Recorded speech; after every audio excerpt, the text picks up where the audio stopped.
যোৱা 4 বছৰ আগত যেতিয়া সিদ্ধান্ত গ্ৰহণ কৰিছিল ভাৰত চৰকাৰ আৰু ৰাজ্য চৰকাৰে যে জাপানৰ প্ৰধানমন্ত্ৰীক আমি গুৱাহাটীলৈ আনিম, তেতিয়া কিছুমান মানুহ ওলাইছিলে গুৱাহাটীখন জ্বলাই দিছিলে আৰু তেওঁলোকে ভণ্ডামীৰ মুখা পিন্ধিছিলে, জাতীয়তাবাদৰ ভণ্ডামীৰ মুখা পিন্ধি। জাতীয়তাবাদ কৰিছে ৰমেন কলিতা ডাঙৰীয়াই, জাতীয়তাবাদ কৰিছে অসম গণ পৰিষদ দলে। জাতীয়তাবাদ কংগ্ৰেছৰ পিঠিত উঠি হোৱাটো ভণ্ডামীৰ বাহিৰে একো নহয়। এয়া ভণ্ড ভণ্ড ভণ্ড। গতিকে অসমৰ জনসাধাৰণ স্পষ্টভাৱে ৰায় দিছে। উজনি অসমৰ ৰাইজে ইতিমধ্যে সিদ্ধান্ত দিছে, মধ্য অসমৰ মানুহে সিদ্ধান্ত দিছে।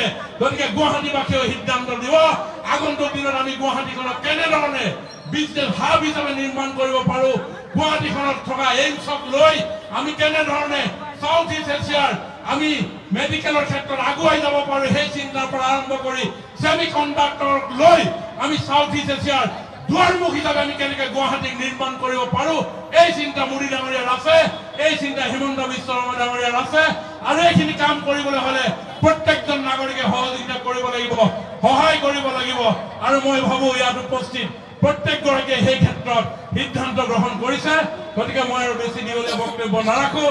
সকলোৱে ইমান সুন্দৰভাৱে এই প্ৰতিকূল পৰিৱেশৰ মাজত আহি উপস্থিত হৈ এই সভাখন ইমান সুন্দৰ কৰি তোলে, তাৰ কাৰণে মই ধন্যবাদ জনাই নৰেন্দ্ৰ মোদী, নৰেন্দ্ৰ মোদী, হিমন্ত বিশ্ব শৰ্মা, হিমন্ত বিশ্ব শৰ্মা, বিজুলী কলিতা মেধি, বিজুলী কলিতা মেধি, ৰমেন্দ্ৰ নাৰায়ণ কলিতা,